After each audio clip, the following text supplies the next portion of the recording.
Kau di hidupku, Yesus, Kau terindah. Selamanya ku menyembahmu, membawa hidupku dalam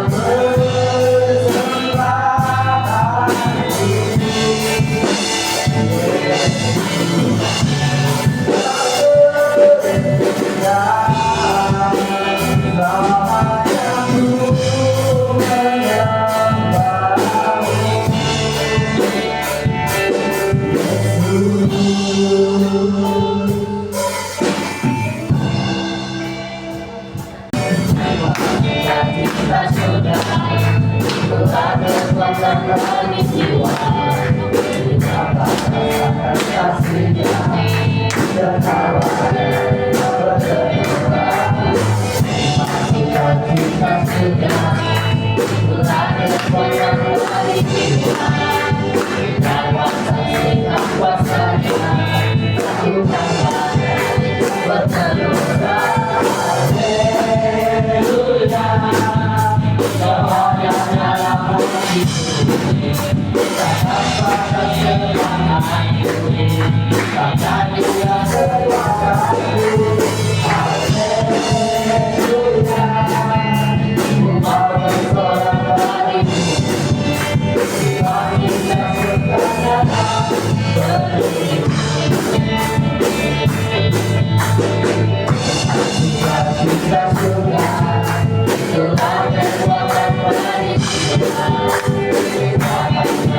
gereja awal firman Tuhan. Di saat saya merenungkan firman Tuhan, apa maksud firman Tuhan ini? Saya pun bertanya kepada diri sendiri, apa maksud ini? Dia katakan bahwa sama seperti manusia ditetapkan untuk mati. Dia membuka minda kita pada pagi ini. Mungkin hari ini kita syok dengan dunia ini. Mungkin kita rasakan dunia indah. Tetapi satu hal yang kita ingat bahwa sama seperti manusia ditetapkan untuk mati hanya satu kali saja. Sudah itu diakini. Kalau kita pikir secara manusia, macam mana pula saya dimati, sudah saya mati, maka bagaimana pula saya dihakimi lagi untuk manusia. Tetapi secara dunia, secara rohaninya, kita hidup di dalam dunia ini secara jasmani. Dan setelah kita sudah hidup dalam secara jasmani, satu hal yang harus kita ingat bahwa kita juga akan dibinasakan. Kita akan meninggalkan tubuh kita ini, kita harus mati. Seperti meninggalkan tubuh kita secara jasmani. Jadi kalau kita lihat di sini bahwa kemana kita, tema kita pada pagi ini, persiapkan diri kemana akan pergi. Persiapkan diri kemana kita akan pergi. Satu kalimat yang ringkas, tetapi sukar kita pahami di dalam kehidupan kita. Persiapkan diri kemana akan pergi. Setiap orang kita mempersiapkan diri. Sebelum kita pergi melancong, apa kita siapkan? Kita harus mempersiapkan perlengkapan kita. Takkan kita pergi melancong, baju pun tiada, kan? Keperluan-keperluan seperti keuangan dan sebagainya kita tidak ada. Bagaimana kita melancong? Begitu juga dengan kehidupan kita. Sebagai orang-orang percaya, kita harus mempersiapkan diri kita dulu. Bagaimana kita harus melancong seterusnya di dalam kekekalan. Tapi yang pertama-tama kita harus mempersiapkan diri kita. Bagaimana kita harus pergi kemana? Jawabannya ada pada diri kita. Kita mau pergi mana? Dunia kah atau di surga? Jawabannya adalah pada diri kita sendiri. Mau kemana kita jalan? Kita mau yang bahagia sementara ataupun bahagia yang kekal? Jawabannya adalah pada diri kita sendiri. Kayak itu kata firman Tuhan ini. Kemana kita akan pergi? Disitulah kematian akan terjadi dalam kehidupan kita. Mengapa dia katakan kematian? Kita bukan mati secara tubuh, tetapi kita mati secara rohani. Kalau kita tidak mengandalkan Tuhan dalam kehidupan kita, pasti kita akan mati secara jasmani dan rohani dalam kehidupan kita. Tapi kalau kita lihat di sini bahwa Alkitab mengajar bahwa kematian secara jasmani bukanlah akhir dari segalanya, melainkan pintu menuju pertanggung jawab di hadapan Allah. Oleh itu kata firman Tuhan, oleh itu dia katakan di sini, karena itu penting untuk mempersiapkan diri kita secara rohani di dalam kehidupan kita. Secara rohani kita mempersiapkan diri kita untuk menghadap takhta Tuhan dalam kehidupan kita. Lalu dia katakan sini, berikut adalah beberapa ayat Alkitab yang menekankan persiapan hidup yang kekal dalam kehidupan kita. Jadi ini sudah jelas bagi kita. Bagaimana persiapan kita mau pergi kemana? Dia sudah menjelaskan bagi kita bahwa kita tidak akan kekal di dalam dunia ini, tapi kekekalan kita adalah di surga bersama-sama dengan Tuhan di dalam kehidupan kita. Lalu pada pagi ini dia menekankan bahwa 3-4 perkara yang sangat penting. Bagaimana kita mempersiapkan diri kita menghadapi penghakiman, menghadapi kematian dan penghakiman dan setiap orang-orang percaya. Yang pertama, kematian adalah kepastian dari awal tanggung jawab kita sebagai orang-orang percaya. Yang kedua, mempersiapkan diri dengan iman kepada Kristus di dalam kehidupan kita. Dan yang ketiga, hidup untuk Tuhan selama-lamanya di dalam kehidupan kita. Dan yang ketiga, waspadalah dan berjaga-jagalah di dalam kehidupan kita sebagai orang-orang percaya. Jadi adalah kunci bagaimana kita mempersiapkan diri kita secara rohani. Kadang-kadang kita mempersiapkan diri kita secara dunia ini. Siapa mau buat ini, siapa buat ini, siapa mau tinggalkan ini, siapa mau bagi ini. Itu adalah secara jasmani kita, secara logika kita. Sehingga orang-orang percaya. Tapi kata firman Tuhan ini, kematian adalah kepastian dan awal daripada tanggung jawab kita di hadapan Tuhan. Berarti semua kita ada tanggung jawab kita. Kalau ibu bapak kita, mereka bertanggung jawab pada anak-anak mereka dari kecil. Tapi kalau mereka sudah dewasa, mereka berumah tangga, masing-masing ada tanggung jawab. Kan? Tetapi setiap orang Kristen, kita ada tanggung jawabnya. Dan dikatakan kematian adalah kepastian dan tanggung jawab untuk orang-orang Kristen. Jadi kita harus siap secara pribadi kita. Karena kematian itu harus kita lalui sebelum kita menerima yang terbaik di dalam hidup kita. Jadi apa yang kita buat? Tuhan mempercayakan tanggung jawab itu kepada saya dan saudara untuk memelihara tubuh kita ini, untuk memelihara pikiran kita, memelihara hati kita, supaya kita tetap bersiap sedia dan semua keadaan hidup kita. Karena kematian adalah kepastian dari awal tanggung jawab kita. Jadi apa yang kita lakukan dalam dunia ini, baik atau tidak baik, Tuhan akan mempertanggungjawabkan kepada diri kita sendiri sebagai orang-orang percaya di dalam kehidupan kita. Dia katakan di sini bahwa sebab Tuhan telah menetapkan semua cuma ciptaannya tidak akan kekal di dunia ini. Jadi kita sudah tahu kalau Tuhan sudah berbicara melalui firman Tuhan bahwa setiap ciptaannya tidak akan kekal dalam dunia ini. Mengapa kita mencari dunia ini yang tidak akan menyelamatkan kita di dalam kehidupan kita? Pernah saya menginjil, sekalipun mati kita akan hidup bersama-sama. Ada jaminan yang Tuhan berikan bagi kita dalam kehidupan kita. Jadi kita pemikiran tidak sama. Pemikiran kita tidak sama, pendapat kita tidak sama. Tetapi kuncinya kita harus menghadapi kematian secara jasmani di dalam kehidupan kita. Sebelum kita menghadapi kematian secara jasmani, kita harus matikan dari perbuatan-perbuatan kita yang tidak menyenangkan Tuhan di dalam kehidupan kita. Perbuatan-perbuatan yang tidak memuliakan Tuhan pasti kita matikan, tinggalkan dalam kehidupan kita supaya kita mempersiapkan diri kita kemana kita mau pergi di dalam kehidupan sebagai orang-orang percaya. Sehingga dia katakan, tapi Tuhan mau kita menghargai ciptaannya dengan sebaik-baiknya untuk pemuliaan nama Tuhan. Nah, mengapa Tuhan melakukan semua hal ini? Supaya kita merendahkan diri kita di hadapan Tuhan. Kita harus ingat bahwa kita adalah ciptaan Tuhan di dalam kehidupan kita. Apapun masalahnya, apapun cabarannya, tetap ingat kebaikan Tuhan dalam kehidupan kita. Karena kita adalah ciptaan Tuhan di dalam kehidupan kita sebagai orang-orang percaya. Dia katakan bahwa sebab semua manusia ditetapkan untuk mati hanya satu kali saja. Sesudah itu akan dihakimi. Maksud firman Tuhan ini, kita mematikan segala perbuatan yang tidak menyenangkan hati Tuhan. Dan setelah kita meninggalkan semua perbuatan yang tidak baik dan menyenangkan hati Tuhan, di saat Tuhan memanggil kita akan mati secara jasmani. Kita sudah siap di mana kita mau pergi. Pasti orang yang percaya tahu dia bersama-sama dengan Tuhan. Karena dia tahu perbuatannya tetap memuliakan Tuhan dalam kehidupan kita. Nah, setelah kita meninggalkan tubuh jasmani kita ini, kita tidak akan terus masuk ke dalam kerajaan surga. Tetapi kita berada dalam perhatian, menunggu saatnya Tuhan datang berulang kali ke dalam dunia ini. Dan sesudah itu, tiba saatnya kita akan dihakimi atas firman Tuhan. Tuhan akan menghakimi perbuatan kita. Baik dosa kecil, dosa besar itu tidak ada. Semuanya akan dihakimi menurut perbuatan kita sebagai manusia di muka bumi. Karena itu, kata firman Tuhan, kita harus siap sedia.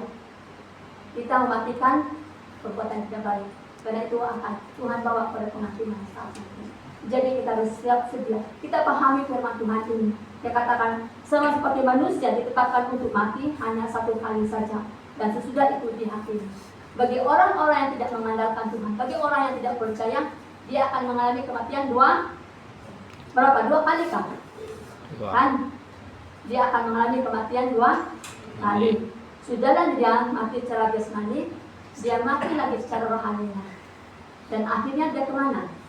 Neraka. Kita tidak akan mengakhiri. Tapi kata firman Tuhan, dia akan ke neraka. Kan? Itu adalah kematian yang kedua.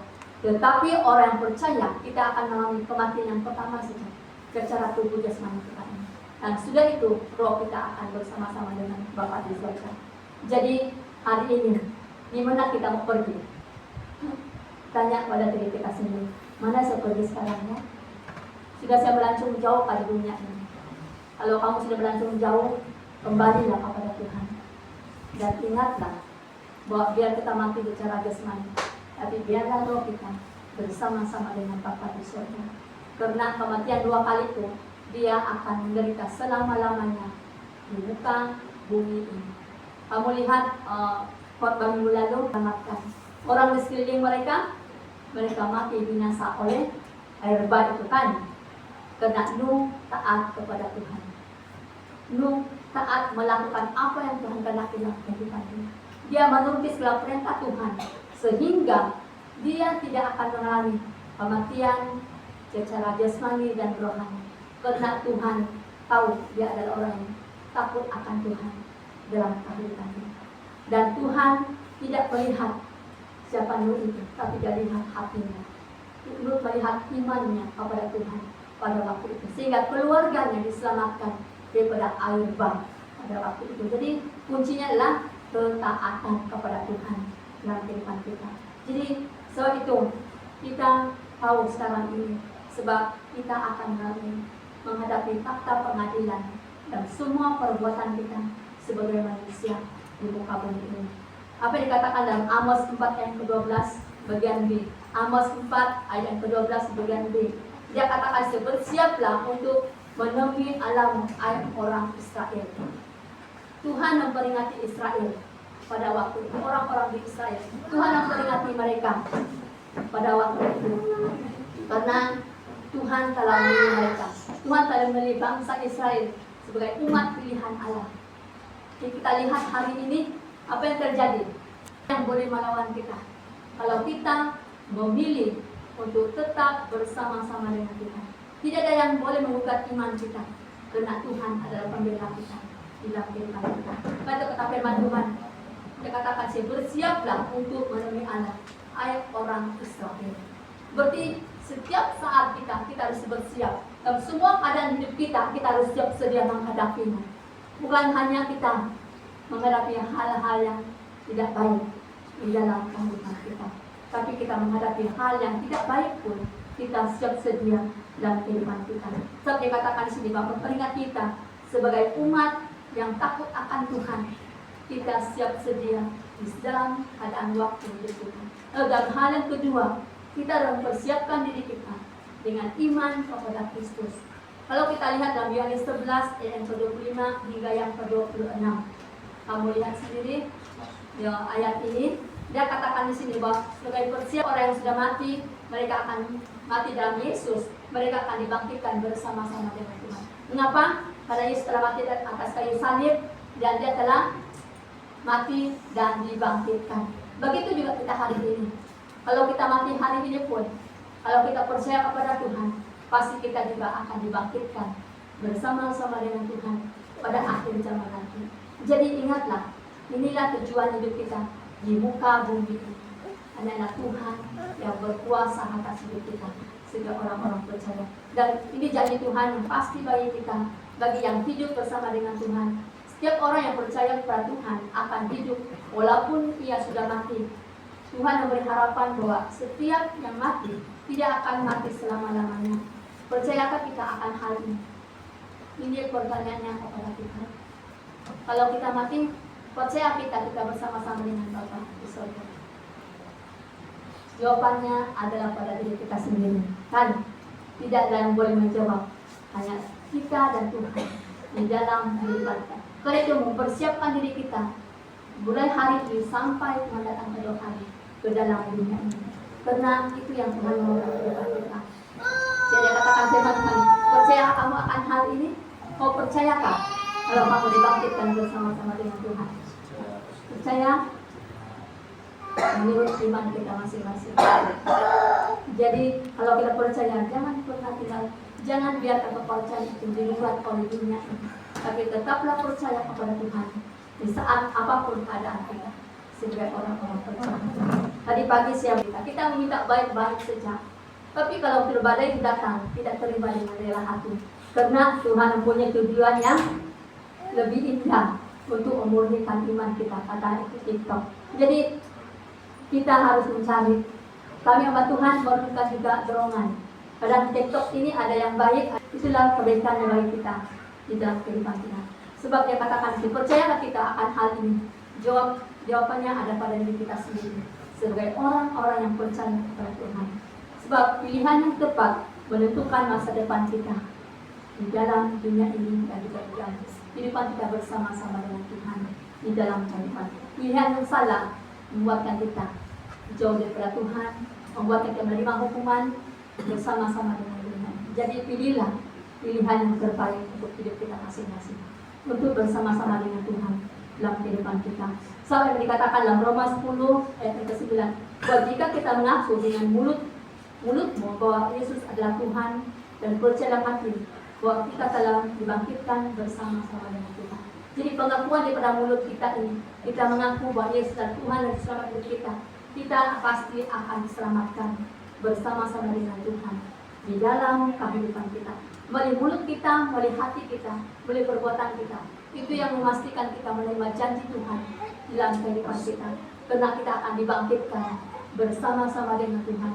Sekalipun kita meninggalkan tubuh kita, tapi kita akan hidup bersama-sama dengan Tuhan dalam kehidupan kita.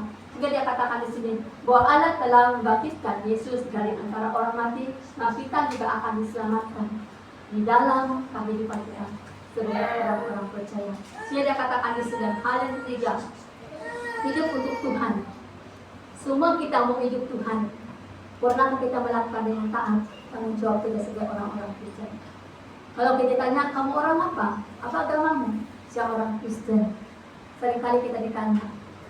Pernah kami di hospital karena iblis seringkali menggugat kesiapan kita untuk bersama-sama dengan Tuhan dalam kehidupan kita. Jadi hari ini apa yang dikatakan dalam Roma 14 ayat 8 menyatakan bahwa jika kita hidup untuk Tuhan. Jika kita mati untuk Tuhan. Jadi kita harus ingat bahwa kita baik hidup dan mati adalah milik Tuhan di dalam kehidupan kita sebagai orang-orang percaya.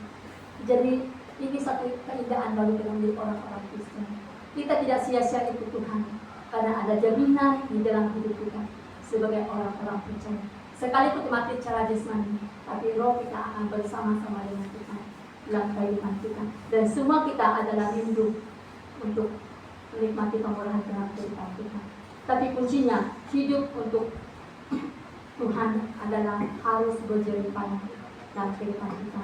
Apa yang dikatakan dalam 1 Korintus 15 ayat 58, situ banyak hal bagaimana kita hidup untuk Tuhan di dalam kehidupan kita.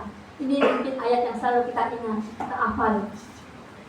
Di situ dia menyatakan dalam iman percaya kita kepada Tuhan dan jangan digoyahkan oleh ilah zaman ini.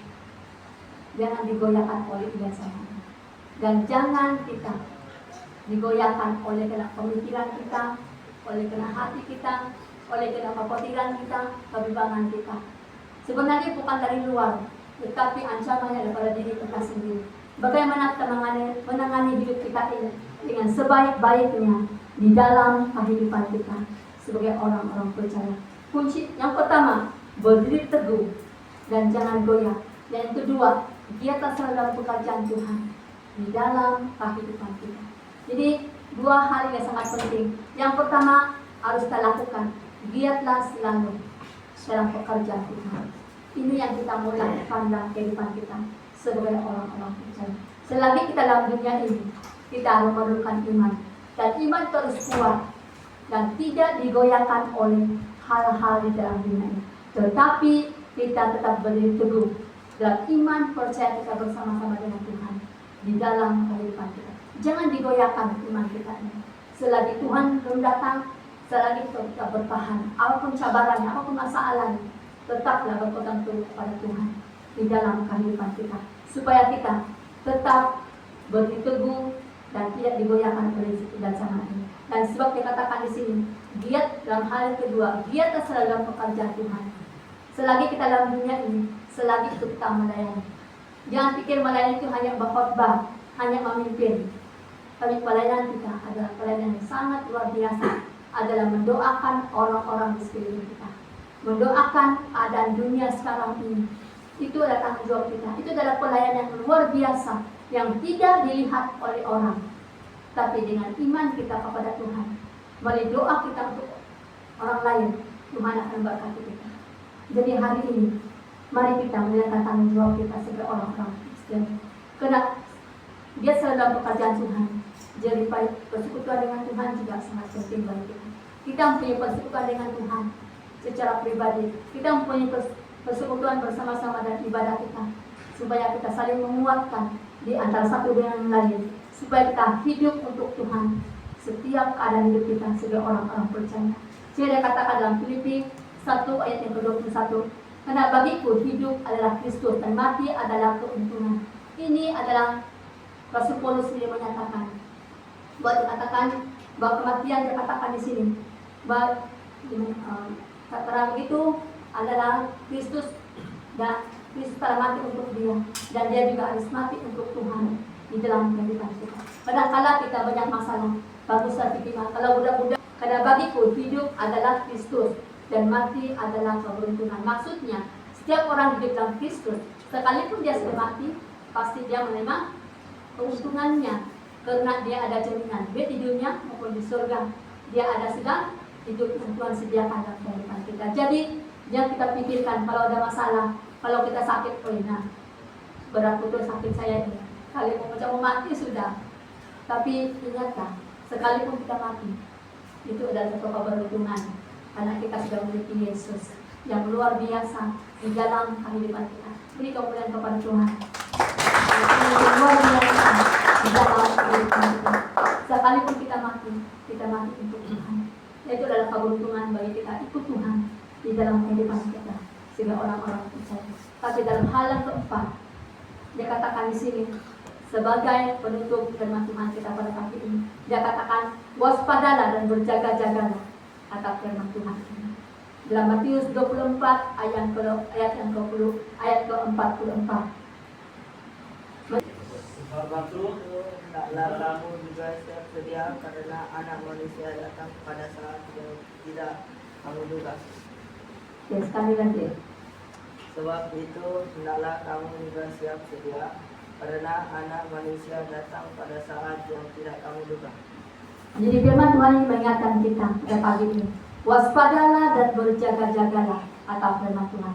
Sebab tidak tahu bila Tuhan datang kedua kali ke dalam dunia ini untuk menghakimi, untuk menyelamatkan kita dan menghakimi setiap perbuatan kita. Kita dihakimi dan kita akan diselamatkan. Dia tidak akan menyelamatkan kita dulu, tapi kita dihakimi dulu, lalu kita diselamatkan di dalam hidup kita. Jadi kata firman Tuhan ini, inti persiapan kita untuk pergi kemana? Intinya persiapan bagi kita untuk pergi kemana di dalam hidup kita hari ini. Yang pertama, inti mengakui dosa, bertobat, menerima Yesus sebagai juru selamat. Hidup adalah ketaatan kepada Allah setiap hari. Ini adalah kunci utama sebagai kita persiapan kepada Tuhan. Waspada dan berjaga-jaga. Berarti kita harus bertobat di dalam hidup kita. Bertobat berarti meninggalkan segala perkara-perkara yang tidak menyenangkan hati Tuhan. Bertobat berarti mengakui dan bertobat. Kita mengaku kepada Tuhan, ini perbuatan saya. Saya bertobat berarti tidak akan melakukan lagi di dalam kehidupan kita. Kita mau tinggalkan dalam kehidupan kita. Kita mau menerima Yesus sebagai Tuhan dan Juru Selamat dalam hidup kita sebagai orang-orang percaya. Dan Tuhan mau agar kita hidup dalam ketaatan kepada Allah setiap hari di dalam kehidupan kita sebagai orang-orang percaya. Bukan hanya hari Minggu saja, tapi kata firman Tuhan, setiap hari kita harus memuliakan Tuhan dalam kehidupan kita. Setiap hari kita harus taat kepada kehendak Tuhan, firman Tuhan dalam kehidupan kita. Bukan hanya hari Minggu, bukan hanya waktu kita beribadah saja di mana-mana, tapi setiap hari kata firman Tuhan ini di dalam kehidupan kita. Dan hargailah kesempatan yang Tuhan berikan kepada kita. Sebab waktu tidak akan kembali, tidak akan berulang lagi di dalam kehidupan kita. Kau percaya akan hal ini? Kalau kita percaya, hiduplah waspada dan berjaga-jaga dalam iman kita kepada Tuhan di dalam kehidupan kita masa ini. Jadi pada pagi ini firman Tuhan ini mengingatkan kita pada hari ini, mulai saat ini, sebab Tuhan mau agar kita mempersiapkan diri kita masing-masing. Mau kemana kita mau pergi? Mau di dunia kah atau mau di surga? Pilihannya adalah pada diri kita sendiri. Kita tidak boleh menentukan, tapi kita sendiri yang menentukan di mana arah hidup kita pada hari ini dan sampai mana sudah perjalanan hidup kita. untuk bersama-sama dengan Tuhan dalam kehidupan kita. Oleh itu marilah kita mempersiapkan diri, karena kamu akan pergi setelah kematian. Berarti kita harus siap sedia. Baik atau tidak baik waktunya kata firman Tuhan. Kita harus siap sedia menanti kematian kita secara rohani. Kematian kita secara rohani, secara jasmani, dan kita akan bersama-sama dengan Bapa di surga. Dan itulah keinginan kita sebagai orang-orang percaya, bersama-sama dengan Tuhan di dalam kerajaan surga. Sebab itu kata firman Tuhan, sebab kematian adalah kepastian dan awal dari pertanggungjawab kita di dalam hidup kita sebagai orang-orang percaya. Yang kedua, kita harus mempersiapkan diri dengan iman kepada Tuhan. Dan yang ketiga, kita harus siap, kita harus hidup untuk Tuhan di dalam kehidupan kita. Apapun keadaannya, kita harus hidup untuk Tuhan dalam kehidupan kita. Yang keempat, waspadalah dan berjaga-jagalah, sebab Tuhan akan datang pada saat yang tidak kamu sangkakan di dalam kehidupan kita. Jadi hari ini, mulai hari ini, persiapkanlah diri kita masing-masing. Seperti kita bersiap-siap menantikan peperangan yang terjadi di dalam hidup kita. Begitu juga kita harus bersiap-siap menantikan Tuhan datang ke dalam dunia ini, supaya kita tidak akan digoyahkan oleh keadaan dunia ini. Tapi kata firman Tuhan mengingatkan kita bahwa oleh itu marilah kita siap sedia, siapkan diri kita masing-masing untuk bertanggung jawab dan hidup kita di hadapan Tuhan, dan tetaplah setia sampai akhir hidup kita bersama-sama dengan Tuhan. Ini firman Tuhan ini sampai di saja. Mari kita sama-sama berdiri, kita menyerahkan diri kita. Tanya diri kamu, di mana sudah saya sekarang ini? Adakah saya sudah mempunyai jaminan untuk bersama-sama dengan Tuhan di dalam kehidupan kita? Tanya diri kita, berdoa kepada Tuhan. Tanya Tuhan, Tuhan di mana sudah saya sekarang keberadaan saya? Apakah di dalam saya sebagai umat-umat pilihan Tuhan yang layak menerima kehidupan yang kekal dan kehidupan tanpa. Apa dalam surga ajar kami setiap saat dalam kehidupan kami, supaya kami mempersiapkan diri kami, supaya kami hidup untuk Tuhan, dan supaya kami sentiasa berwaspada, berjaga-jaga dalam setiap waktu dalam kehidupan kami, supaya kami tidak akan digoyahkan.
Amin.